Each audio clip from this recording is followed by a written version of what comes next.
نحمده ونستعينه ونستغفره ونعوذ بالله من شرور أنفسنا ومن سيئات أعمالنا من يهده الله فلا مضل له ومن يضلله فلا هادي له وأشهد أن لا إله إلا الله وحده لا شريك له وأشهد أن محمدا عبده ورسوله يا أيها الذين آمنوا اتقوا الله حق تقاته ولا تموتن إلا وأنتم مسلمون يا أيها الناس اتقوا ربكم الذي خلقكم من نفس واحدة وخلق منها زوجها وبث منهما رجالا كثيرا ونساء واتقوا الله الذي تساءلون به والأرحام إن الله كان عليكم رقيبا يا أيها الذين آمنوا اتقوا الله وقولوا قولا سديدا يصلح لكم أعمالكم ويغفر لكم ذنوبكم ومن يطع الله ورسوله فقد فاز فوزا عظيما أما بعد فإن خير الحديث كتاب الله وخير الهدي هدي محمد صلى الله عليه وسلم وشر الأمور محدثاتها وكل محدثة بدعة وكل بدعة ضلالة وكل ضلالة في النار. محترم بھائیو، آپ کے سامنے بات چل رہی تھی قرآن کی ان آیتوں کے تعلق سے جن کے بارے میں یہ رائے رکھی جاتی ہے کہ وہ منسوخ ہیں، اور ان کی جو ناسخ آیتیں ہیں ان کا بھی تذکرہ آپ کے سامنے ہوا، وہ چیز آپ کے سامنے بیان کی جا رہی تھی، اور اس میں سے کچھ مثالیں آپ کے سامنے آ گئی ہیں، کچھ باقی ہیں، اور کچھ ایسی ہیں جن کے بارے میں بعض اہل علم اس بات کے قائل ہیں کہ وہ منسوخ ہیں، لیکن دوسرے لوگ اسے منسوخ نہیں مانتے۔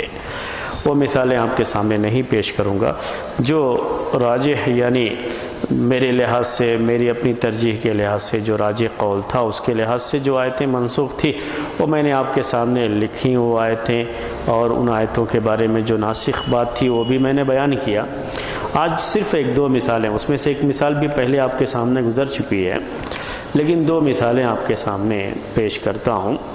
پہلی مثال ہے اللہ تبارک و تعالیٰ کا یہ قول جو کہ سورہ مجادلہ میں ہے۔ سورہ مجادلہ میں 12 نمبر کی آیت ہے، یا ایھا الذین آمنوا اذا ناجیتم الرسول فقدموا بین یدی نجواکم صدقا۔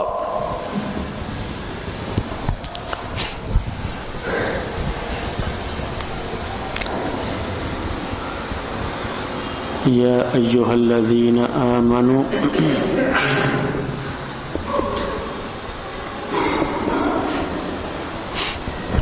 آج یہ بات انشاءاللہ ختم ہو جائے گی، اور نسخ کے بارے میں دوسری کچھ باتیں ہیں وہ بھی آج اس موضوع کو انشاءاللہ ختم کر لیں گے، اور اس کے بعد دوسرا موضوع علوم قرآن کے تعلق سے آپ کے سامنے آئے گا۔ یا ایھا الذین آمنوا اذا ناجیتم الرسول اذا ناجیتم الرسول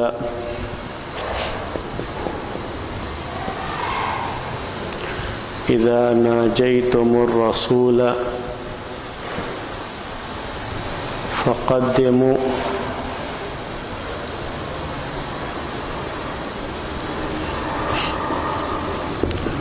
بین یدی نجواکم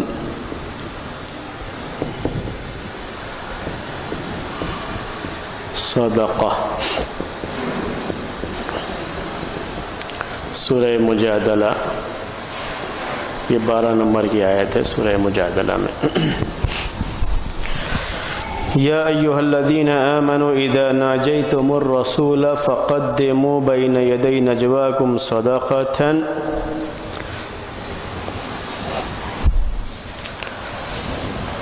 یہ آیت منسوخ کر دی گئی، اور اس کے لیے جو ناسخ آیت ہے وہ بھی آپ کے سامنے لکھ دیتا ہوں، وہ بھی اسی سورہ میں، یہ اس کی ناسخ آیت بھی ہے سورہ مجادلہ میں۔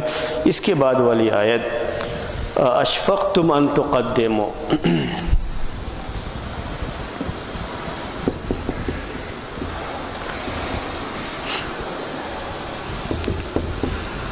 اشفقتم ان تقدموا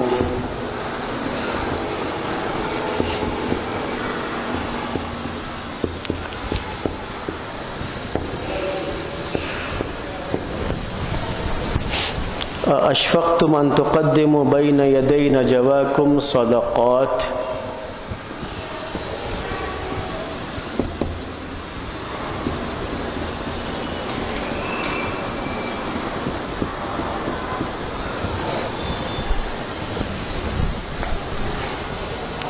فإن لم تفعلوا وتاب الله عليكم۔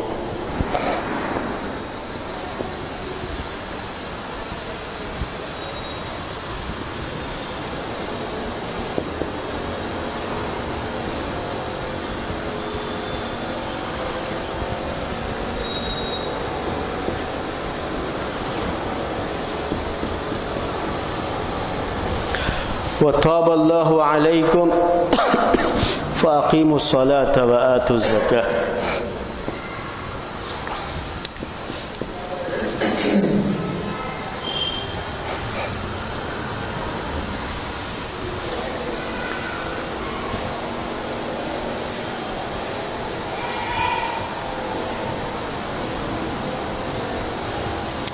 المجادلہ 13 نمبر کی آیت۔ اب دیکھیے ان دونوں آیتوں کے بارے میں، اس میں کہاں ناسخ اور منسوخ ہے، پہلے کیا حکم تھا، بعد میں کیا حکم آیا۔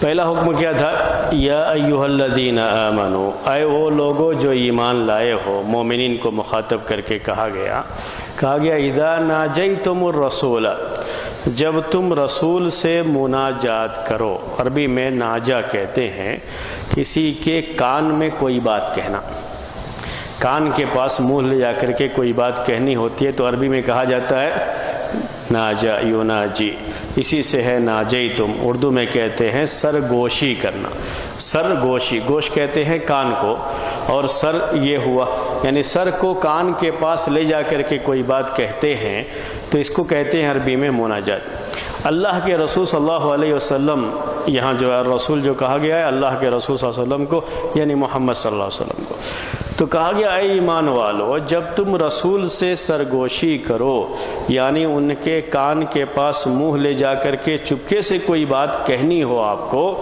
تو کیا کرنا ہے، فقدموا بین یدی نجواکم صدقۃ، قدموا پیش کرو، آگے بڑھاؤ، پیش کرو، کیا پیش کرو، بین یدی نجواکم، اپنی سرگوشی کے درمیان، یعنی اس سے پہلے آپ کو کچھ کہنا ہے اور بہت ہی خاموشی اور رازداری کے ساتھ کوئی بات کہنی ہے اللہ کے رسول صلی اللہ علیہ وسلم سے، تو اس سے پہلے کیا پیش کرو، صدقۃ، صدقہ، پہلے صدقہ دینا ہے، اس کے بعد آپ اللہ کے رسول صلی اللہ علیہ وسلم سے اکیلے میں آپ کے کان کے پاس منہ لے جا کر کے کوئی بات کہہ سکتے ہیں، رازداری کے ساتھ کوئی بات کہنی ہے تو کیا کرنا پڑے گا، صدقہ کرنا پڑے گا۔ یہ حکم تھا سورہ مجادلہ میں، یہ قرآن کی آیت ہے۔ اللہ کے رسول صلی اللہ علیہ وسلم سے کسی کو بالکل تنہائی کہہ لیجئے یا مجلس میں ہیں لیکن اکیلے میں آپ کے کان کے پاس منہ لے جا کر کے کوئی بات کہنی ہے، رازداری کے ساتھ کوئی بات کہنی ہے تو اس سے پہلے صدقہ پیش کرنا پڑے گا، صدقہ پیش کرو اس کے بعد کہو، یہ حکم تھا پہلے۔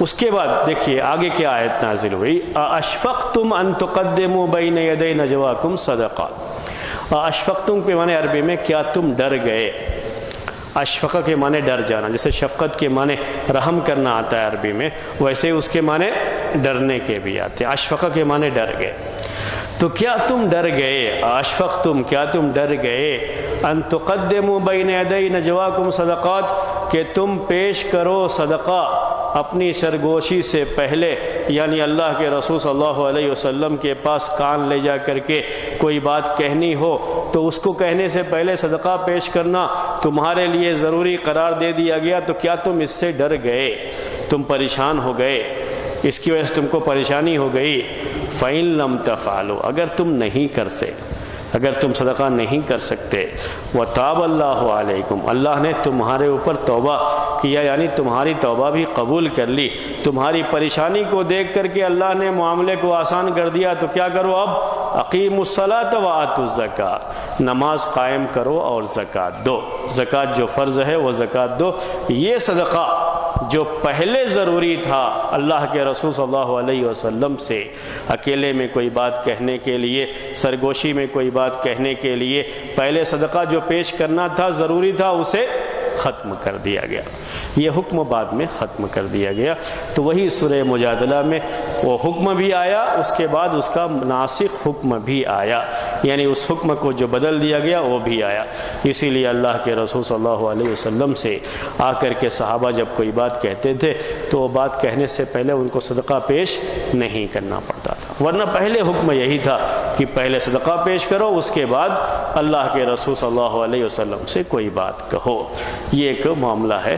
تو یہ ایک مثال اس کی بھی ہے کہ صحابہ نے ابھی اس پر عمل بھی نہیں کیا تھا، لیکن جب یہ آیت نازل ہوئی تھوڑی پریشانی ان کو ہوئی کہ یہ تو بڑا مسئلہ ہے کہ پہلے کچھ بات کہنی ہوگی تو پہلے ہم کو صدقہ کرنا پڑے گا۔ ویسے بھی وہ مالدار لوگ نہیں، زیادہ تر غریب لوگ ہی تھے، ان کے لیے ایک پریشانی کی بات بہرحال یہ تھی۔ تو ان کو جو احساس تھا کہ یہ تو ہمارے لیے پریشانی کی بات ہے، تو اللہ تبارک و تعالیٰ نے وہ حکم ختم کر دیا اور صرف زکوٰۃ کے حکم کو باقی رکھا ہے۔ زکوٰۃ واجب ہے، نماز پڑھنا واجب ہے، لیکن سرگوشی سے پہلے صدقہ کرنا اس حکم کو منسوخ کر دیا گیا۔ اب یہ حکم باقی نہیں رہا، اسی وقت منسوخ کر دیا گیا تھا۔ اب تو ہمارے لیے یہ مسئلہ ہے بھی نہیں، کیونکہ ہم میں سے کوئی بھی اللہ کے رسول صلی اللہ علیہ وسلم سے بات نہیں کر سکتا نا، کوئی بھی۔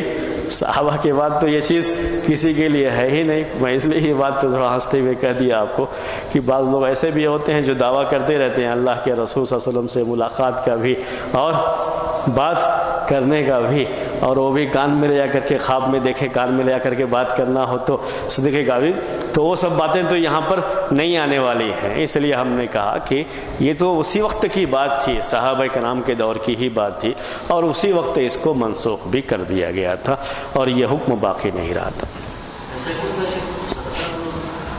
ہاں اب یہ مسئلہ کہ کوئی چیز سرگوشی میں کوئی کان پہ کے پاس رازدارانہ انداز میں کوئی بات کہنی ہے تو کیوں یہ حکم دیا گیا کہ پہلے آپ صدقہ کرو اور اس کے بعد یہ جو ہے کوئی بات آپ کہہ سکتے ہو۔ یہ ایک سوال آتا ہے کہ ایسا جو ہے کیوں کہا گیا تھا، صدقے کا حکم کیوں دیا گیا تھا؟ اس کی حکمتیں کئی ایک ہو سکتی ہیں، ویسے حکمتیں بیان تو نہیں کی گئی ہے، لیکن اس میں بھی کوئی شبہ نہیں کہ اس کی کچھ نہ کچھ حکمت ہے، اور حکمتیں کئی ایک ہیں جو بیان کی جا سکتی ہیں، وہ کئی ایک حکمتیں۔ اس میں سے ایک تو یہ ہے کہ یہ چیز بہت زیادہ نہ ہو جائے کہ ہر کوئی آ کر کے اللہ کے رسول صلی اللہ علیہ وسلم سے کہ ذرا کچھ آپ سے کام تھا، ذرا کچھ آپ سے کام تھا۔ کبھی ہوتا ہے نہیں، آج کل ہمارے پاس بھائی لوگ جو ہے یہ شکایت کرتے رہتے ہیں، واٹس ایپ پہ جو ہے وہ اتنے زیادہ میسج آنے لگے کہ اب ان کو ہمیشہ پریشانی رہتی ہے، تو اپنا نمبر چھپا کر کے رکھنا شروع کر دیا۔ تو یہ چیز اگر بہت زیادہ ہو جائے اللہ کے رسول صلی اللہ علیہ وسلم کے ساتھ کہ ہر کوئی آ کر کے کہے مجھے آپ سے کچھ اکیلے میں کہنا ہے، مجھے آپ سے کچھ اکیلے میں کہنا ہے، تو پریشانی آپ کے لیے بڑھ جائے گی۔ تو ایک چیز رکھ دی گئی تاکہ اس کے جو ہے اس معاملے کو تھوڑا کم کیا جائے۔ لیکن اس میں ایک نقصان کا دوسرا پہلو بھی ہے کہ ایک آدمی جس کے لیے کچھ کہنا ہے، سب لوگوں کے سامنے کوئی چیز نہیں پوچھنا چاہ رہا ہے، اور بیچارہ غریب ہے، مسکین ہے، صدقہ کرنا اس کے لیے آسان نہیں۔ اس زمانے میں ایسے لوگ تھے اور ایسے صحابہ بھی تھے جن کے پاس ایک لنگی کے علاوہ کچھ بھی نہیں تھا گھر پہ جو ہے، تو ایسے لوگ اب ان کو پریشانی بھی ہو سکتی ہے۔ تو اللہ تبارک و تعالیٰ نے اس چیز کو منسوخ کر دیا کہ نہیں اب یہ چیز واجب نہیں۔ تو اس کی حکمتیں بہت ساری ہو سکتی ہیں کہ صدقے کرنے کا حکم دیا گیا تھا پہلے۔ اور بھی لوگ غریب تھے، مسکین تھے، تو ایک فائدہ یہ ہے کہ صدقہ لوگ کریں گے تو اللہ کے رسول صلی اللہ علیہ وسلم کو تو وہ مال ہوگا نہیں، کیونکہ آپ تو صدقے کا مال کھاتے نہیں، وہ مال پھر کس کو جانا ہے؟ غریبوں میں، بیت المال میں آئے گا، اس وہاں سے غریبوں مسکینوں کو جائے گا، ان کے لیے بھی ایک فائدہ اس کے اندر ہو جائے گا۔ تو اس کی مختلف حکمتیں ہو سکتی ہیں، اللہ تعالیٰ کو بہتر معلوم ہے اس کے بارے میں، لیکن یہ حکم تھا اور اس حکم کو بعد میں منسوخ کر دیا گیا۔ ایک اور آیت، بس اسی پر ہم اس معاملے کو ختم کر دیں گے۔ وہ مثال میں پہلے دیا تھا آپ کو، لیکن پھر اس ترتیب میں بیان کرتا ہوں دوبارہ اسے بھی۔ اللہ تبارک و تعالیٰ نے مومنین کے بارے میں پہلے یہ حکم نازل فرمایا تھا کہ اگر کبھی ایسا معاملہ آ جائے کہ مومنین کا کفار مشرکین کے ساتھ مقابلہ ہو جائے، تو ایک مومن 10 کافر کے مقابلے میں ڈٹا رہے گا اور وہ میدان چھوڑ کر کے نہیں بھاگے گا۔ لیکن بعد میں اللہ تبارک و تعالیٰ نے کمزوری کو محسوس کر کے لوگوں کی، اب ایمان میں وہ جو ہے قوت نہیں رہی اور جسم کے لحاظ سے بھی لوگ کمزور ہوتے گئے، تو اس کے لحاظ سے اللہ تبارک و تعالیٰ نے اس میں کمی کر دی، اور وہ کمی یہ ہو گئی کہ اب 2 کے بدلے میں 1 ڈٹا رہے۔ اس کے بارے میں جو آیت ہے وہ آیت آپ کو لکھ دیتا ہوں، اور یہ مثال میں پہلے بھی آپ کے سامنے بیان کر چکا تھا۔ سورہ انفال میں 65 نمبر کی یہ آیت ہے، ان یکم منکم 20 صابرون۔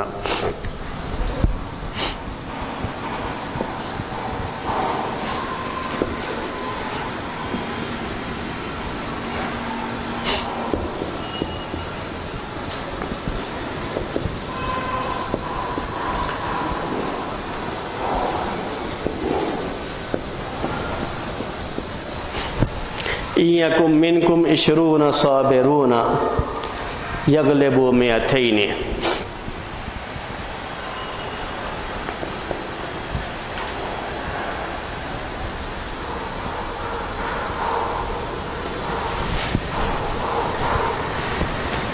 یہ 65 سورہ انفال۔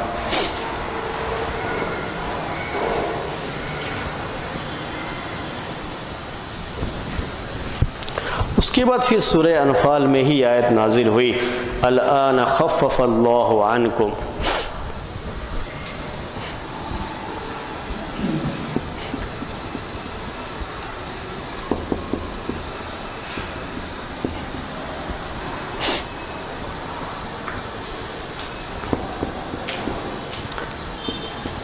الآن خفف اللہ عنکم وعلم ان فیکم ضعفا۔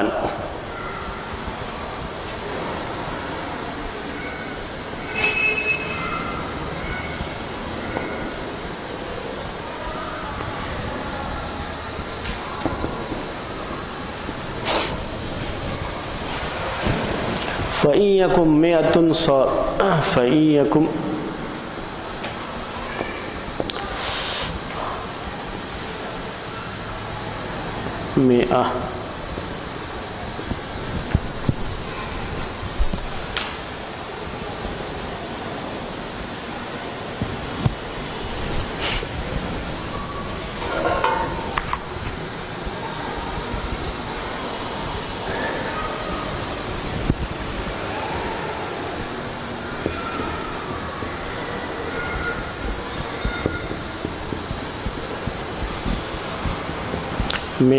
صابرۃ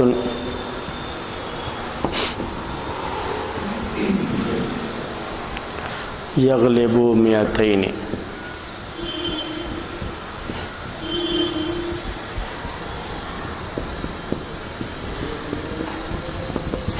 یہ بھی سورہ انفال ہے، ایک آیت بعد میں 66۔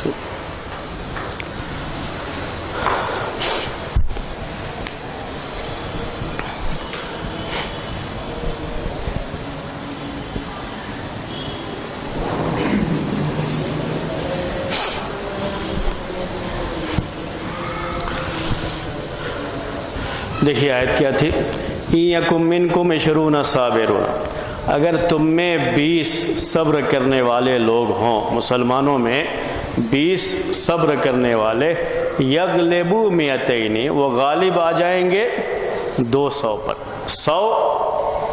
20 200 میں نے کہا، اگر 20 ہیں مسلمانوں میں سے تو غالب کتنے پہ آ جائیں گے؟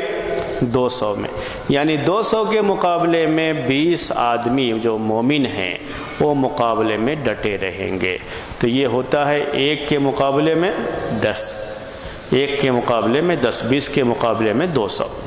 یہ پہلے حکم تھا، 1 کے مقابلے میں 10 اگر کافر اور مشرک ہے اور 1 مومن ہے تو اس کو اس سے مقابلہ کرنا ہے، بھاگنا نہیں ہے۔ اللہ تعالیٰ نے پھر کہا الآن خفف اللہ عنکم، اب اللہ نے تمہارے لیے ہلکا کر دیا ہے معاملے کو۔ خففہ کہتے ہیں ہلکا کرنا، ہلکا کر دیا۔ کیا کیا ہے؟ وعلم ان فیکم ضعفا، اور اللہ کو معلوم ہے کہ تمہارے اندر کمزوری آ گئی ہے، کمزوری ہے، پہلے جیسی والی بات نہیں ہے۔ تو فإن یکم منکم 100 صابرۃ، اگر تم میں سے 100 صبر کرنے والے لوگ ہوں، یغلبوا مئتین، وہ 200 پر غالب آ جائیں گے۔ اب یہ 1 کے مقابلے میں 2 ہے، پہلے 1 کے مقابلے میں 10 کا حساب تھا۔ اس کے بارے میں تھوڑی سی باتیں آپ کے سامنے پیش کر رہا ہوں میں۔ یہ کیا معاملہ ہے؟ اگر 20 ہیں تو 200 کے مقابلے میں، اگر 100 ہیں تو 200 کے مقابلے میں ڈٹے رہیں گے۔ جو اللہ تبارک و تعالیٰ نے یہ بات کہی ہے، ایک بڑی مشہور حدیث ہے، آپ نے وہ بار بار پڑھی ہوگی حدیث، سنا ہوگا، بار بار پڑھی بھی ہوگی حدیث۔ وہ حدیث ہے 7 موبقات، اسے کہتے ہیں۔ کیا کہتے ہیں؟ حدیث 7 موبقات، 7 موبقات سنے ہیں؟ 7 موبقات حدیثوں کے کچھ نام ہوتے ہیں، جیسے حدیث جبرائیل ہم لوگ پڑھ رہے ہیں، پہلے حدیث نیت پڑھے تھے، اب حدیث جبرائیل پڑھ رہے ہیں، تو ایسے ہی ایک حدیث ہے، اس کو کہتے ہیں حدیث 7 موبقات۔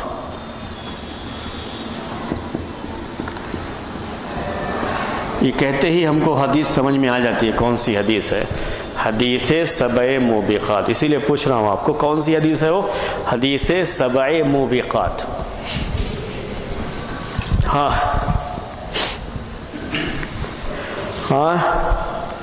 کچھ تھوڑا سا اپنی طرف سے گیس کرنا جیسے کہتے ہیں نا، وہ ایسا کر کے جو ہے بولیے کہ کون سی حدیث ہے وہ۔ 7 موبقات کا مطلب ہوتا ہے 7 ہلاک کرنے والی چیزیں، 7 ہلاک کرنے والی چیزیں۔ ایسی ہے کوئی حدیث؟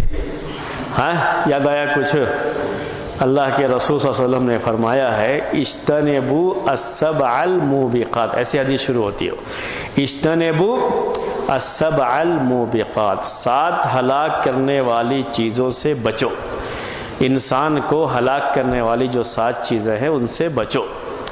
تو 7 موبقات یہ باقاعدہ حدیث کو پڑھایا جاتا ہے، اور توحید کی کلاسوں میں بھی وہ حدیث بیان کی جاتی ہے، 7 ہلاک کرنے والی چیزیں۔ وہ 7 ہلاک کرنے والی چیزیں کیا ہیں؟ ہاں جی ہاں، اس میں انٹرسٹ بھی ہے۔ ہاں پہلا شرک، تو وہیں سے شروع کریں گے۔ سب سے اوپر کیا ہے اس میں؟ شرک ہے، الاشراک باللہ۔ سب سے پہلے کیا ہے؟ الاشراک باللہ، یعنی اللہ کے ساتھ شرک کرنا۔ وہی حدیث ہے، اس کو کیا حدیث کا نام کیا ہے؟ حدیث 7 موبقات۔ تو اسی سے وہ یاد ہو جاتی ہے حدیث 7 ہلاک کرنے والی چیزوں کے بارے میں۔ تو سب سے پہلے بیان کیا اللہ کے رسول صلی اللہ علیہ وسلم نے الاشراک باللہ، اللہ کے ساتھ شرک کرنا، یہ سب سے زیادہ انسان کو ہلاک کرنے والی چیز ہے جی۔ اور ایک انہوں نے ربا کہا، انٹرسٹ، تو انٹرسٹ جسے عربی میں ربا کہتے ہیں، وہ بھی اس کے اندر ہے جی۔ جادو، 3 کیا ہو گیا؟ جادو، السحر، عربی میں کہتے ہیں السحر، ایسے یاد ہو جاتا ہے، ایسے الفاظ بھی عربی کے یاد ہو جاتے ہیں۔ کیا کہتے ہیں اس کو؟ السحر، جادو جی۔ تو پہلا جو ہے الاشراک، شرک کرنا، دوسرا تھا الربا، سود، انٹرسٹ، تیسرا السحر، جادو، چوتھا قتل النفس، قتل النفس التي حرم اللہ، نے نفس کو قتل کرنا جسے اللہ نے حرام قرار دیا ہے، کسی بھی نفس کو قتل کرنا، یہ بھی 7 موبقات میں سے، 7 ہلاک کرنے والی چیز۔ 4 ہو گئے۔ 5 قذف المحصنات المؤمنات الغافلات، خاص طریقے سے مومنات کا، اس میں عورتوں پر ہی الزام جب لگتا ہے تو ان کو اس پر زیادہ ان کا مسئلہ ہوتا ہے، تو ان کا خصوصی طور پہ تذکرہ کیا گیا اس میں کہ کسی مومن جو کہ پاک باز عورت ہے، کسی کے پیچھے نہیں پڑتی، بیچاری جو ہے سمجھتی ہے کہ سب لوگ اچھے ہی ہیں، اس لحاظ سے اتنا احتیاط نہیں کرتی، ورنہ جو عورتیں چالاک ہوتی ہیں وہ برائیاں بھی کرتی ہیں تو بڑے احتیاط سے، تو یہ اس کا خیال نہیں کرتی بیچاری، ایسی عورت، اور وہ بھی بالکل پاک دامن ہے، کوئی بھی غلطی، کوئی جو ہے برائی اس نے نہیں کیا ہے، لیکن ایسی کسی خاتون پر کوئی برائی کا الزام لگائے تو یہ بھی 7 ہلاک کرنے والی چیزوں میں سے ایک ہے۔ 5 ہو گئے۔ ہاں، یتیم کا مال کھانا۔ کس کا مال کھانا؟ اکلو مال الیتیم، عربی میں کہتے ہیں اکلو مال الیتیم، یتیم کا مال کھانا۔ 6 ہو گئے۔ 7واں اب یہی جو ہے اسی کے لیے میں نے وہ آپ کو بتایا تھا، یہی ہے اس میں۔ ان 7 ہلاک کرنے والی چیزوں میں سے ایک چیز کیا ہے؟ بہت بڑا جرم ہے اسلام کے لحاظ سے، اس کو کہتے ہیں عربی میں التولی یوم الزحف، التولی یوم الزحف، میدان جو میدان جنگ ہے جس میں دشمن سے مقابلہ ہے، کافر مشرک دشمن سے مقابلہ ہے، اسلام کے دشمن سے مقابلہ ہے، اور اس مقابلے میں میدان چھوڑ کر کے کوئی بھاگ جائے تو یہ بھی بہت بڑا جرم ہے شریعت کے لحاظ سے، بلکہ ان 7 بڑے گناہوں میں سے ایک گناہ ہے جو انسان کو ہلاک کرنے والا۔ اس کو ذہن میں رکھیں گے تو یہ سمجھ میں آئے گا، ٹھیک ہے نا؟ اس کو کہتے ہیں عربی میں کہتے ہیں التولی یوم الزحف۔ تولی کا مطلب ہوتا ہے پیٹھ پھیر کے بھاگ جانا۔ ایسا جب آپ پیٹھ دکھاتے ہیں تو اس کو عربی میں کہا جاتا ہے سامنے ہوں، ایسا میں ہو گیا تو اس کو عربی میں کہتے ہیں تولی۔ سامنے مقابلہ کرنے کے بجائے پیٹھ پھیر کر کے بھاگ گئے وہاں سے، تو اس کو عربی میں تولی کہا جاتا ہے۔ تو التولی یوم الزحف، زحف جب مقابلہ بالکل آمنے سامنے کا مقابلہ ہے اور مقابلہ بالکل اس کے ساتھ سختی کے ساتھ ہو رہا ہے، وہاں ضرورت تھی کہ آپ ڈٹ کر کے مقابلہ کریں، وہاں آپ میدان چھوڑ کر کے بھاگ جائیں، تو اس کو کہتے ہیں التولی یوم الزحف۔ آگے بات یہاں تک، اگر میدان چھوڑ کے بھاگ گئے تو یہ بھی بڑا گناہ ہے، لیکن اللہ تعالیٰ نے اس کے لیے کیا رکھا تھا؟ پہلے یہ رکھا تھا کہ اگر آپ 10 ہیں وہ 200 ہیں تو آپ کو ڈٹ کے مقابلہ کرنا، آپ 1000 ہیں اور وہ 10,000، پہلے یہ تھا ایک کے مقابلے میں 10، آپ 1000 ہیں اور وہ 10,000 ہیں تو آپ کو ان کے مقابلے میں ڈٹ کر کے رہنا ہے، بھاگنا نہیں ہے میدان چھوڑ کر کے۔ یہ 10 اور 200 کا معاملہ نہیں، زیادہ ہی لوگ ہوتے تھے، زیادہ لوگ ہی رہتے تھے، تو آپ 1000 ہیں وہ 10,000 ہیں تو آپ میدان چھوڑ کے نہیں جائیں گے، آپ وہاں پہ ڈٹ کے مقابلہ کریں گے۔ اگر میدان چھوڑ کے بھاگ گئے تو وہی مسئلہ آئے گا، تولی یوم الزحف۔ بڑے گناہوں میں سے یہ گناہ ہے جس سے انسان ہلاک اور برباد ہو جاتا ہے، اور اس کے اعمال کو برباد کرنے والی چیزیں ہیں یہ کہ آدمی میدان چھوڑ کر کے بھاگ گیا۔ لیکن یہ شروع میں تھا، بعد میں جب لوگوں میں کمزوری آ گئی تو اللہ تبارک و تعالیٰ نے کہا اب اللہ نے ہلکا کر دیا ہے، اب اگر وہ 2000 ہے آپ 1000 ہیں تو آپ مقابلے میں ڈٹے رہیں گے، لیکن اگر معاملہ ہوگا کہ وہ 3000 ہیں اور آپ 1000 ہے، اگر آپ وہاں سے ہٹ جاتے ہیں کہ آپ ان کا مقابلہ نہیں کر سکتے تو اب اس پر وہ گناہ نہیں آتا، یہی ہے اس کا مطلب۔ اگر آپ کی تعداد اتنی کم ہے کہ دگنے سے بھی آپ کم ہو گئے ان کے، یعنی ان کے آدھے سے بھی آپ کم ہو گئے، تب آپ جو ہے میدان چھوڑ کے جا سکتے ہیں، اس میں پھر کوئی حرج نہیں۔ ایک مرتبہ صحابہ کرام مقابلے میں تھے تو اب حالات کچھ ایسے ہو گئے اس میں کہ وہ لوگ غالب ہو گئے بالکل، اور ان کو پیچھے ہٹنا پڑ گیا، تو پیچھے ہٹ کر کے یہ لوگ اپنی جان بچا کر کے اللہ کے رسول صلی اللہ علیہ وسلم کے پاس آئے۔ اب ان کے ذہن میں وہ چیز تھی، وہ کون سی چیز تھی؟ میدان چھوڑ کے بھاگنے والی، کہ ہم تو ان میں سے تو نہیں ہو گئے۔ تو آ کر کے انہوں نے اللہ کے رسول صلی اللہ علیہ وسلم کے سامنے، ان کو بڑی تکلیف تھی اس کی کہ وہ میدان چھوڑ کے آنا پڑا ان کو، لیکن وہ کسی طریقے سے میدان سے چھوڑ کر کے وہ اپنا بچتے بچاتے کسی طرح سے نکل کے بھاگے تھے، ورنہ وہ سب کی سب مارے جاتے تھے اس میں۔ آ کر کے اللہ کے رسول صلی اللہ علیہ وسلم کے سامنے اسی طرح سے نحن الفرارون، ہم تو میدان چھوڑ کے بھاگنے والوں میں سے، ہمارا کیا ہوگا؟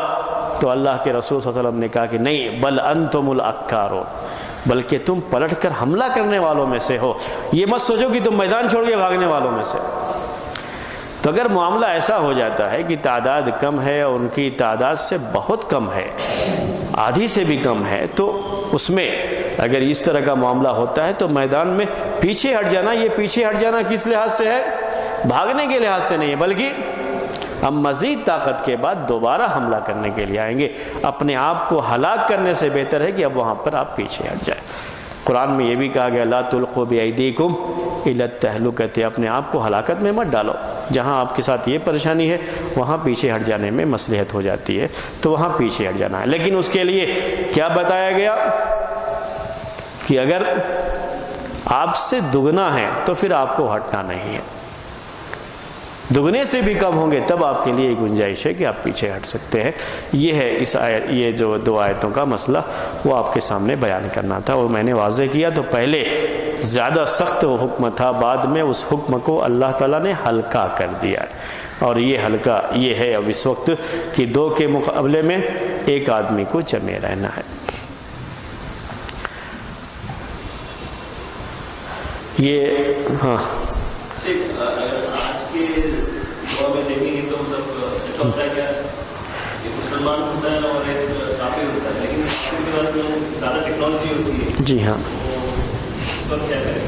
اب وہ ایک سوال ہے کہ اب وہ یہ آیت تو اس زمانے میں تھی، ٹھیک ہے کوئی بات نہیں ہے، کیونکہ اس زمانے میں مقابلہ کس کا ہوتا تھا؟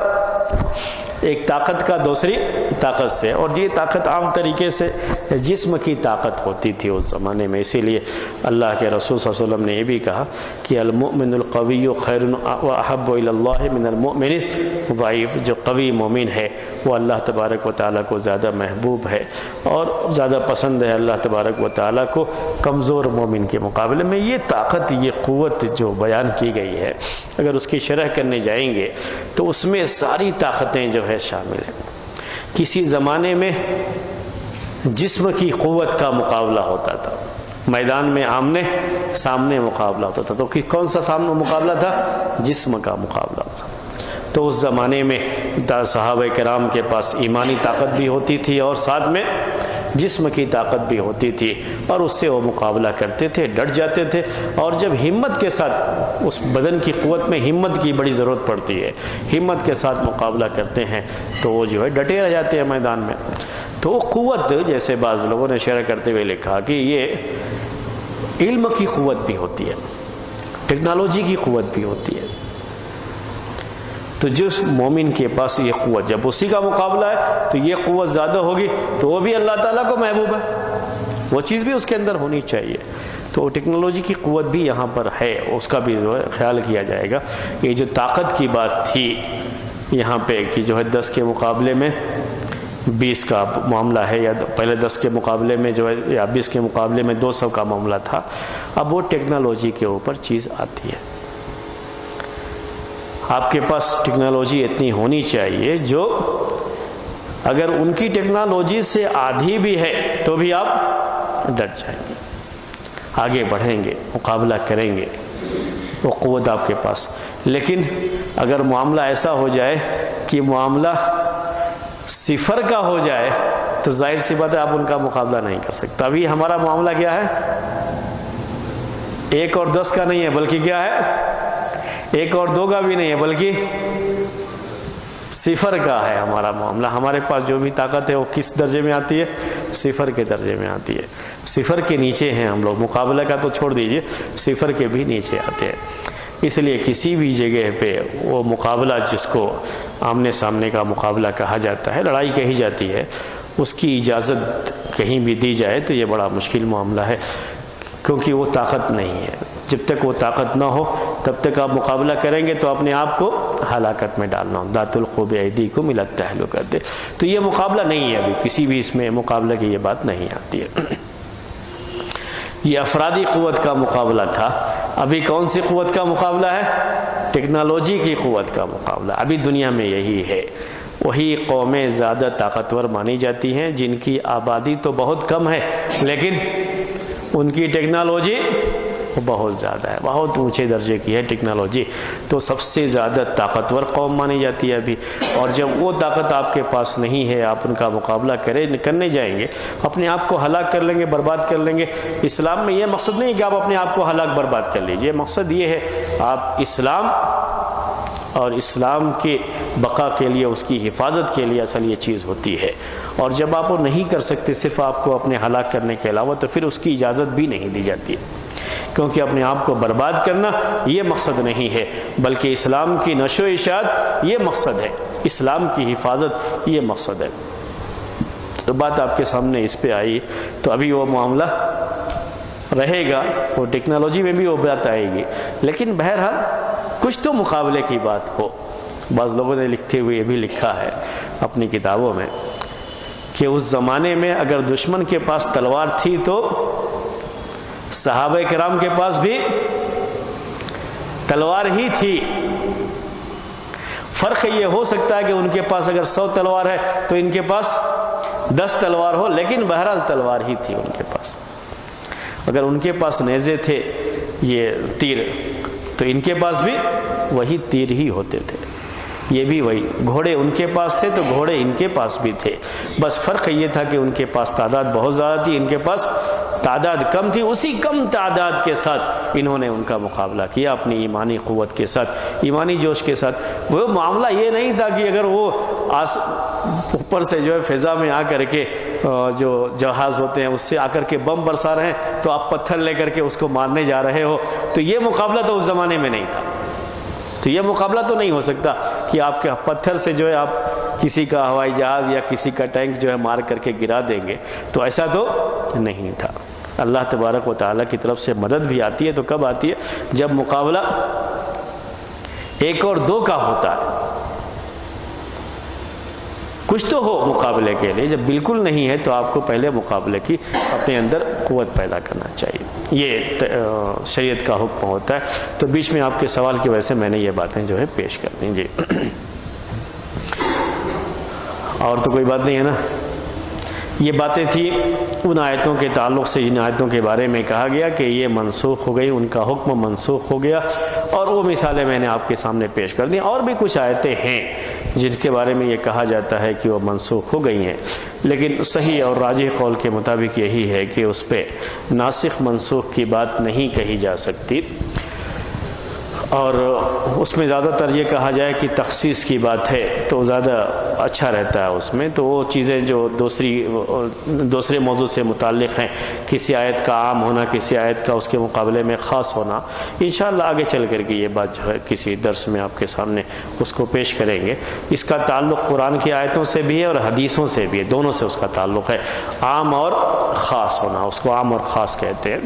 تو بعد میں وہ بات آئے گی۔ ابھی بات ہماری نسخ کی تھی، اس بات کو ہم یہاں ختم کرتے ہیں۔ بعض جو سوالات تھے نسخ کے بارے میں وہ اب آپ کے سامنے، اب وہ مسائل اب ہم پیش کر رہے ہیں آپ کے سامنے۔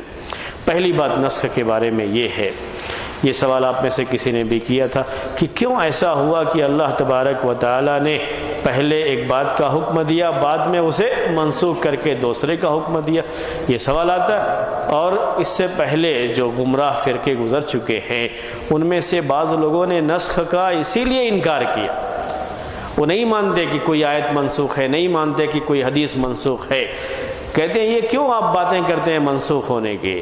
یہ ہمارا انسانوں کا کام تو ایسا ہو سکتا ہے کہ ہم کو پہلے نہیں معلوم تھا، اسی لیے ایک حکم آج دیا، بعد میں 1 سال کے بعد دوسرا حکم دیا، یہ انسان کے ساتھ تو ہو سکتا ہے۔ اللہ تبارک و تعالیٰ کو تو ہر چیز کا علم ہے، اس کا علم بے مثال ہے، تو پھر اللہ تعالیٰ کے حق میں یہ بات کیسے کہی جا سکتی ہے کہ اللہ تعالیٰ نے پہلے یہ حکم دیا بعد میں یہ حکم دیا؟ اللہ تعالیٰ کو تو پہلے سے معلوم ہے کیا ہونے والا ہے۔ جس اب یہی ہے، اب کمزور ہو گئے بول کر کے اللہ نے حکم کو ہلکا کر دیا، اللہ کو تو پہلے سے معلوم ہے کہ یہ کمزور ہو جائیں گے، تو ان کو پہلے سے ہی یہ حکم ملنا چاہیے تھا۔ تو یہ اعتراض، یہ سوال، یہ ڈاؤٹ کہہ لیجئے بعض گمراہ فرقوں کی طرف سے پہلے پیش کیا جا چکا ہے کہ اللہ تعالیٰ نے یہ جو نسخ کی بات کہی جاتی ہے یہ کیوں کہی جاتی ہے، جبکہ اللہ تعالیٰ کو تو اس کی کوئی ضرورت نہیں ہے، اس کو تو پہلے سے معلوم ہے۔ ٹھیک ہے، تو اسی کا پہلے اس سوال کا جواب آپ کے سامنے، ابھی اس ڈاؤٹ یعنی وہ شبہ آپ کے ذہن میں نہیں آنا چاہیے۔ پہلی بات اس کے بارے میں یہ ذہن میں رکھیے کہ نسخ کا یہ معاملہ اللہ کے علم سے تعلق نہیں رکھتا ہے، بلکہ اس کا تعلق ہم سے ہے، اللہ کے بندوں سے ہے، اللہ سے نہیں۔ اللہ کو تو پہلے سے معلوم ہے چیزیں، لیکن عمل کس کو کرنا ہے؟ اللہ کے بندوں کو کرنا ہے۔ اس لیے پہلے حکم آنا، اس کے بعد دوسرا حکم آنا، یہ بندوں کی رعایت کر کے ہے، اللہ تبارک و تعالیٰ کے علم کے لحاظ سے نہیں، ورنہ اللہ تعالیٰ کو تو پہلے سے معلوم ہے قیامت تک کیا ہونے والا ہے، سب اس کو علم ہے۔ تو اس کو آپ اللہ کے علم سے جوڑ کے مت دیکھیے، بلکہ بندوں کی ضرورت سے جوڑ کے دیکھیے۔ بندوں کو اس کی ضرورت تھی، اس لیے اللہ نے نسخ کا یہ حکم رکھا ہے کہ پہلے حکم دیا، وہ حکم ان کے لیے مشکل رہا تو بعد میں اسے آسان کر دیا، ان کو پریشانی ہوئی تو اللہ تعالیٰ نے اسے منسوخ کر دیا، اس حکم کو آسان کر دیا۔ تو پہلی حکمت نسخ میں کیا ہے؟ بندوں کی آسانی۔ دوسری حکمت نسخ میں جو اللہ تعالیٰ نے یہ منسوخ کیا ہے، ایک حکم کو منسوخ کیا ہے اور بعد میں دوسرا حکم دیا ہے، تو یہ بھی ایک حکمت اس کی یہ بھی رہی ہے کہ بندوں کے اندر عمل کرنے کا کتنا جذبہ ہے، کبھی یہ معلوم کرنے کے لیے، تو اس کا بھی تعلق بندوں سے، نسخ کا معاملہ سارا کی سارا بندوں سے ہی ہے، بندوں کے لحاظ سے ہی اللہ تعالیٰ نے یہ حکم دیا۔ جیسے یہی ایک مسئلہ ہے، وہ مسئلہ کیا ہے کہ اللہ تعالیٰ نے پہلے یہ حکم دیا کہ بولیے آپ اللہ کے رسول صلی اللہ علیہ وسلم کے پاس کوئی بات آپ کے کان میں کہنے سے پہلے کیا کیجئے، صدقہ پیش کیجئے، پہلے یہ حکم دیا، پھر اسے منسوخ کر دیا۔ نہیں ہے صحابہ کے اس میں، لیکن جذبہ کتنا ہے یہ معلوم کرنا ہے، عمل کا جذبہ کتنا ہے، اس جذبے کو معلوم کرنے کے لیے یہ حکم دے دیا گیا۔ بعد میں یہ معلوم ہاں ان کے پاس جذبہ ہے اس عمل کا، صحابہ کو پریشانی کیوں ہوئی؟ اس لیے کہ ان کو عمل کا جذبہ تھا، تو اب ہم کہاں سے لائیں، ہمارے پاس ہے نہیں، یہی پریشانی ان کو۔ اگر عمل کا جذبہ نہ ہو تو کیا کہیں گے، چلو ٹھیک ہے کون کرتا ہے، آنے تو کیا فرق پڑتا ہے۔ میں ایک مثال دیتا ہوں آپ کو، کوئی سخت سے سخت قانون آ جائے، جس کو عمل نہ کرنا ہو تو اس کو اس کی پرواہ نہیں ہوتی، لیکن جس کو عمل کرنا ہوتا ہے اسی کو پرواہ ہوتی ہے کہ ہم عمل کیسے کریں گے، اتنا سخت ہے۔ تو عمل کا جذبہ ان کے پاس تھا جس کی وجہ سے ان کو پریشانی ہوئی۔ اگر عمل کا جذبہ نہ ہو تو پریشانی نہیں۔ میں کبھی مدرسوں میں پڑھاتے ہیں ہم لوگ، تو وہ مدرسوں کا مجھے تجربہ، اس لیے میں مثال مدرسوں کی دیا کرتا ہوں، کبھی یہ نہ سمجھے کہ میں مدرسوں کے خلاف بہت بولتا رہتا ہوں، تو یعنی ہم کو جس کا تجربہ ہے اسی کی ہم مثال بھی پیش کرتے ہیں۔ بعض مرتبہ کیا ہوتا ہے، بعض چیزیں آتی ہیں جو مینجمنٹ ہے اس کی طرف سے، بعض چیزیں آتی ہیں آپ لوگوں کو یہ کرنا ہے یہ کرنا، بعض لوگ فوراً ہاں ٹھیک ہے ایسا بول دیتے ہیں، وہ چیز عمل کرنا بڑا مشکل ہوتا ہے۔ یہ کون لوگ بولتے ہیں جو نہیں کرتے، ہاں وہ کیا ہے پرواہ نہیں کرتے اس کی، وہ ٹھیک ہے ان کو، اب عمل نہیں کرنا تو سب ٹھیک ہے کوئی مسئلہ نہیں، لیکن عمل کرنا ہے تو نہیں، یہ کیسے کر پائیں گے، مشکل ہوگا نا ہمارے لیے، نہیں ہم نہیں کر پائیں گے، یہ وہ آدمی بول دیتا ہے۔ تو عمل کا جذبہ کبھی بھی اس سے ثابت ہوتا ہے، ظاہر ہوتا ہے کہ عمل کا جذبہ کتنا ہے۔ وہ مشکل یا پریشانی کا اظہار وہی کرتا ہے جس کے پاس عمل کا جذبہ ہوگا، ان کی طرف سے اگر یہ چیز ہے تو کبھی آزمائش کے لیے بھی ہوتا ہے۔ اس سے اچھی مثال میں آپ کو دے رہا ہوں سمجھنے کے لیے، لیکن چونکہ وہ ہماری شریعت سے متعلق چیز نہیں تھی اس لیے میں نے وہ مثال نہیں دی۔ ابراہیم علیہ السلام کو اللہ تبارک و تعالیٰ نے پہلے حکم دیا بیٹے کو ذبح کرنے، بیٹے کو ذبح کرنے سے پہلے وہ حکم ختم ہو گیا اور اس کی جگہ پر وہ بکرا یا دمبا جو بھی کہہ لیجیے وہ ذبح کیا گیا۔ یہ حکم کیوں دیا گیا تھا؟ صرف آزمائش کے لیے کہ عمل کا جذبہ وہ ہے کہ نہیں ہے، ایک بہت مشکل چیز ہے عمل کے لحاظ سے، لیکن اس پر عمل کرنے کا جذبہ ہے یا نہیں ہے اس کی بھی ایک آزمائش ہوتی ہے۔ تو اللہ تبارک و تعالیٰ کی طرف سے جو پہلے حکم دیا گیا بعد میں اسے منسوخ کر دیا گیا، یہ بھی معلوم کرنے کے لیے کہ ان بندوں میں عمل کا جذبہ کتنا ہے، عمل کا ارادہ کیا، عمل کے لیے آگے بڑھے تو اس پر بھی ثواب ملتا ہے۔ ابراہیم علیہ السلام نے اپنے بیٹے کو ذبح نہیں کیا، لیکن وہ عمل کا وہ جذبہ تھا، اس جذبے کی وجہ سے ان کو اجر ملتا ہے، ثواب ملتا ہے۔ تو عمل کا جذبہ بھی اس سے معلوم ہوتا ہے، یہ بھی ایک حکمت ہے۔ نسخ کی ایک حکمت یہ بھی ہے کہ اس سے تربیت میں، کسی بھی چیز میں تربیت میں ٹریننگ جو ہوتی ہے، تدریب جسے عربی میں کہتے ہیں، ٹریننگ کہتے ہیں انگلش میں جو ہے، اس میں ہمیشہ تدریج ہونا چاہیے۔ تدریج کا مطلب ہوتا ہے کہ ایک ہی مرتبہ میں اسٹیپ بائی اسٹیپ کوئی کام جو ہے کرنا، اسٹیپ بائی اسٹیپ کوئی کام کرنا چاہیے۔ تو نسخ کی اس پوری بحث میں ہم انسانوں کے لیے اللہ تبارک و تعالیٰ کی طرف سے ایک ٹریننگ بھی تھی کہ آپ لوگوں کو بھی جب کوئی کام کرنا ہوتا ہے تو آپ لوگ کیسے کیجئے، اسٹیپ بائی اسٹیپ کیجئے۔ پہلے ایک حکم، یہ مثال سب سے زیادہ واضح طور پر سمجھ میں آتی ہے شراب کے معاملے میں۔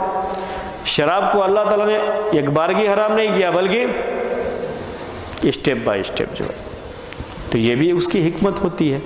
نسخ کی ایک حکمت یہ ہے کہ اس میں ہم انسانوں کے لیے بھی ایک تعلیم ہے۔ تعلیم یہ ہے کہ ہم جب کوئی کام کریں، کوئی بھی اہم کام، تو اس کو ایک بارگی کرنے کے بجائے اسٹیپ بائی اسٹیپ کرے۔ تربیت کے لیے یہ چیز بڑی اہم ہوتی ہے۔ ایک پہلے نمبر پر ہی اگر آپ بالکل لاسٹ اسٹیپ پہ چلے جائیں گے تو آدمی کو پریشانی ہو جائے گی۔ ایک ترتیب سے ان کو لے کر کے چلیے، لیکن اسٹیپ بائی اسٹیپ آپ لے کر کے چلیے، ان کو آگے بڑھائیے۔ پہلے نمبر پر آخری سیڑھی پہ جائیں گے تو صحیح نہیں ہے۔ جو پہلی سیڑھی ہے وہاں سے آپ شروع کیجئے، لیکن یہ بھی ضروری ہے کہ پہلی سیڑھی سے آخری سیڑھی تک پہنچنے کی کوشش کرے۔ ایسا بھی نہ ہو کہ ہمیشہ پہلی سیڑھی پر ہی رہ جائے۔ کبھی ایسا ہو جاتا ہے، وہ میں نے اس لیے پیش کیا کہ بعض مرتبہ دروس وغیرہ میں ہوتا ہے کہ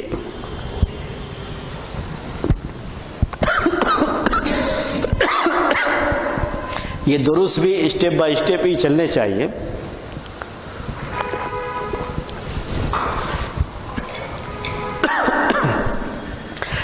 اس میں ہوتا یہ ہے کہ العلماء ربانی جو کہا جاتا ہے، ربانی علماء، اس کی شرح میں یہ بات کہی گئی ہے، تفسیر میں یہ بات کہی گئی ہے، اور صحیح بخاری میں یہ بات امام بخاری رحمۃ اللہ نے نقل کی ہے کہ الذین یربون صغار العلم قبل کبارہ، کہ جو لوگ چھوٹے علم کی پہلے تربیت دیتے ہیں بڑے علم سے پہلے۔ تو ایک ترتیب، یعنی اس کو بھی ایک ترتیب سے، ایک جو ہے جسے اسٹیپ بائی اسٹیپ کہتے ہیں، اسی سے لحاظ سے چلتے رہتے ہیں۔ چھوٹے، اس کے بعد جو ہے اور اونچے اور اونچے اور اونچے، لیول اونچا ہوتا جاتا ہے آہستہ آہستہ۔ جو لوگ اس طرح سے کرتے ہیں ان کو علماء ربانی کہا جاتا ہے، عالم ربانی کہا جاتا ہے۔ تو اس میں یہ بات ہے، اب کبھی کیا ہوتا ہے کہ لوگ یہ چاہتے ہیں کہ اب اسٹیپ بائی اسٹیپ آگے بڑھنا چاہیے نا، تو ہمیشہ ایک ہی اسٹیپ پہ رہنا چاہتے ہیں۔ تو پہلے اسٹیپ سے دوسرے اسٹیپ پر، تیسرے اسٹیپ پر جانا ہی نہیں چاہتے۔ کبھی یہ درست میں یہ مسئلہ آ جاتا ہے، میں اصل میں وہی بیان کرنا چاہ رہا تھا آپ سے۔ تو یہ بھی نہیں ہونا چاہیے۔ میں اور واضح کر دوں اس مسئلے کو۔ بعض مرتبہ بعض لوگ کیا کہتے ہیں، نہیں اصول ثلاثہ رکھیں گے درست میں، وہ 10 مرتبہ پڑھ چکے ہیں اس کو، اب وہ اسٹیپ اس سے آگے بھی تو بڑھنا چاہیے نا، وہ لاسٹ اسٹیپ تھوڑی نا، وہ تو پہلا اسٹیپ ہے۔ اصل عربی میں اگر عقیدے کے لحاظ سے آپ دیکھیں گے تو یہ جو ہے پہلا اسٹیپ ہے اصول ثلاثہ، بالکل معمولی جو اس کا وہ مانا جاتا ہے، وہ پہلا اسٹیپ ہے۔ اس کے بعد کتاب التوحید کا آتا ہے۔ لیکن اب جب آپ پڑھے اصول ثلاثہ، کتاب التوحید پڑھ لیے، تو آپ کو اب اسٹیپ اور آگے بڑھنا چاہیے۔ اب پھر اسی کا درس دوبارہ جو ہے کہیں اور سے بارہ، چلو ٹھیک ہے، تکرار بھی کبھی ہو جائے تو اچھا ہی مانا جاتا ہے، لیکن ہمیشہ کیا ہونا چاہیے، اب اس سے اونچے لیول پہ جانا چاہیے، تو پورا علم آپ کو آتا ہے۔ ایسے ہمیشہ اسی پہ رہ جائیں گے تو پہلے اسٹیپ پہ ہی رہیں گے تو آخری اسٹیپ پر کب پہنچیں گے، وہ ایک مسئلہ رہ جائے گا نا آپ کا۔ تو یہ کوشش بھی ہونی چاہیے۔ اصل میں اس لیے یہ پیش کیا کہ ہمارے بعض بھائیوں نے یہاں پر خواہش ظاہر کی تھی، تو میں نے ان کو یہ بات کہی تھی کہ اصول ثلاثہ یا جو ہے کوئی ایسی کتاب، میں نے کہا ابھی ہم لوگ اس لیول سے بہت اوپر ہیں جو ہے، اور ہمیشہ اسی لیول پہ نہیں رہنا چاہیے بلکہ اس سے اوپر جانا چاہیے۔ اس لیول سے اوپر کا درس ابھی چل رہا ہے، اور جو بھائی لوگ اس میں حاضر ہوتے ہیں وہ اس لیول کو کراس کر چکے ہیں ابھی جو ہے، یعنی اصول ثلاثہ اور جو ہے کتاب التوحید کا جو لیول ہوتا ہے اس کو جو ہے وہ لوگ اس سے اوپر پہنچ چکے ہیں۔ اس لیے ہم چاہ رہے ہیں کہ ان کے لیول سے ہی درس چلائیں، یہ اب نیچے جا کر کے نہیں چلانا چاہ رہے ہیں۔ اس لیے ہم عقیدے کی بہت سی باتیں جو آپ کو جو شروع کیے تھے، جو ایمان باللہ اور جو ہے ایمان بالملائکہ، جو ہم تو وہ بھی عقیدے کے، لیکن ذرا اس سے بھی اونچے لیول کی وہ باتیں تھیں جو آپ کو پیش کی گئی تھیں، اور اس سے بھی تھوڑا اور اونچا لیول ہوتا ہے ابھی جو کیا کہتے ہیں اس کو، شرح عقیدہ تحاویہ کا لیول ہوتا ہے۔ اس لیول میں بھی آدمی جو ہے تھوڑا اس کے لیے تھوڑی اور عربی جاننا ضروری ہوتا ہے۔ تو آپ لوگ عربی زبان بھی سیکھ رہے ہیں تھوڑا کر کے، تو ہم اور اونچا جو ہے جب لیول ہوگا تو اس لیول بھی، ابھی جو میں نے آپ کے سامنے علوم قرآن کی باتیں پیش کی، اصول تفسیر کا ایک لیول وہ بھی ہوتا ہے جس میں عربی زبان جاننا، جو اصول تفسیر اور اصول فقہ اور اصول حدیث تینوں میں مل کر کے آتا ہے۔ اس لیول میں نہیں شروع کیا۔ کیوں نہیں شروع کیا؟ کہ ابھی وہ اس لیول کو نہیں پہنچے۔ تو ایک ہوتا ہے، ایک تدریج کے ساتھ چیزیں ہونی چاہیے، جو ہے ایک ترتیب کے ساتھ ہونی چاہیے۔ اور اگر آپ جو ہے پہلے اسٹیپ کو چھوڑ کر کے آخری اسٹیپ پر پہنچیں گے تو بھی غلط ہے، اور ہمیشہ پہلے اسٹیپ پر رہیں گے تو وہ بھی غلط ہے۔ اسٹیپ سے آگے بھی تو بڑھیے، آگے بھی جو ہے چیزیں ہیں، جو علم ہے اس میں اس کو بھی سیکھنا ہے، تو اسی کے لحاظ سے چیزیں آگے بڑھتی ہے۔ تو اصول تفسیر میں بھی یا کئی علوم قرآن میں بھی کئی ایسے مسائل ہیں جو ابھی اس لیول پر میں آپ کے سامنے پیش نہیں کر سکتا، تو انشاءاللہ اور آپ کا لیول جب آگے بڑھے گا تو اس میں بھی ہم آئیں گے انشاءاللہ، وہ باتیں بھی جو ہے پیش کریں گے۔ تو فی الحال اسی لیول سے چلاتے ہیں۔ یہ بھی ایک فائدہ ہے کس کا؟ نسخ کا۔ تو نسخ کی کیا حکمتیں ہیں، ان حکمتوں میں یہ باتیں پیش کی جاتی ہیں۔ ایک تو یہ ہے کہ اس میں ہم بندوں کا ہی خیال ہے، اللہ تعالیٰ کے علم کے لحاظ تو اللہ تعالیٰ کو ہر چیز معلوم ہے، اور آخری کیا فیصلہ ہے کسی حکم کے بارے میں اللہ تعالیٰ وہ حکم پہلے بھی دے سکتا ہے، لیکن اس نے نہیں دیا، اس میں اس نے بندوں کا خیال کیا، بندوں کے لحاظ سے یہ چیز ہے۔ تو بندوں کے لحاظ سے 3 حکمتیں میں نے آپ کے سامنے بیان کی نسخ کے تعلق سے۔ ایک بیان یہ کیا کہ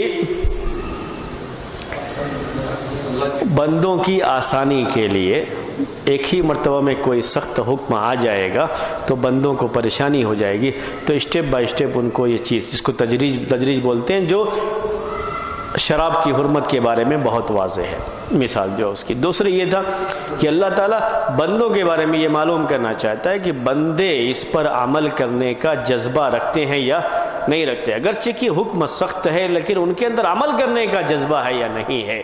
اس جذبے کو، بندوں کا جذبہ جب معلوم ہو گیا تو حکم کو ہلکا کر دیا اللہ تعالیٰ نے، یہ بھی حکمت ہے، لیکن سب کا تعلق بندوں ہی سے ہے۔ اور یہ بھی ایک حکمت ہے اس کی کہ بندے جو اللہ تبارک و تعالیٰ کا حکم آتا ہے، پہلے ایک حکم بعد میں ایک حکم، تو یہ ہمیشہ اپنی عادت پر چلتے ہیں، روٹین سسٹم بن گیا تو اسی پر چلتے رہیں گے، یا اللہ کے حکم پر چلتے ہیں۔ ہم اللہ کے حکم پر چلنے والے ہیں، آج حکم ایک آیا تو اس پر چلتے ہیں، کل کوئی اور حکم آئے گا تو اس پر چلیں گے۔